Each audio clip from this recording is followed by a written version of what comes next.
As the government of the Republic, we were taken aback by that posture of the US, because it is in violation of the UN Charter. It is in violation of the territorial integrity of Venezuela, and it's in violation of all principles that should govern respectability of sovereign states. So that's why we have issued the statement, and we have called for the sitting of the UN Security Council, and we are looking forward to the meeting this afternoon with the hope that progressive decisions will be taken and robust engagements will happen. What the ANC's International Relations Subcommittee is meeting as of this hour. What are some of the deliberations that are going to be discussed in the IR subcommittee meeting? It's the broader issues affecting the geopolitical space. As you are aware, we are also chairing SADC. We also have to engage on peace and security in the continent, but also the consolidation and regional integration. So all those are issues on the agenda of the subcommittee to take forward issues for the year, including the input for the January 8.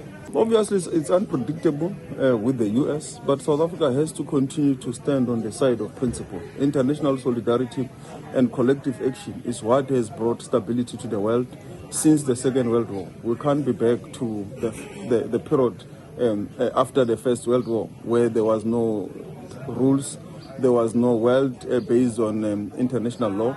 So we have to continue to call for a world that is based on international law, that is governed, is rules-based, because if we don't do so, some of the middle countries like ourselves, third world countries, will have no say anywhere in the world. The might will always be right, but the rules-based society and the rule of law, it's a shade that must protect everyone, whether small or big. So that's why it's important that all of us have to stand by the side of the rule of law across the globe and across the world in solidarity. And this will has served the world well since the Second World War.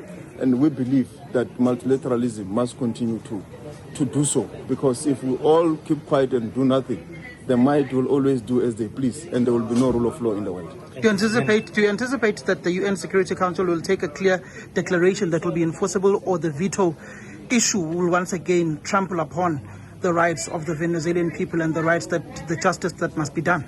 Yeah, obviously the veto issue is always an obstacle in the UN Security Council. But the fact that this issue will be ventilated at the UN Security Council, the whole world will know what happened, how did it happen, and this will enable the people of the world to act in unison and in solidarity, because they will now know the facts, they will know exactly how the world must move on. So it is important, even if the issue is vetoed, but the facts that will be public, will be transparent. It's a very important persuasive force that the world will continue to be able to engage on.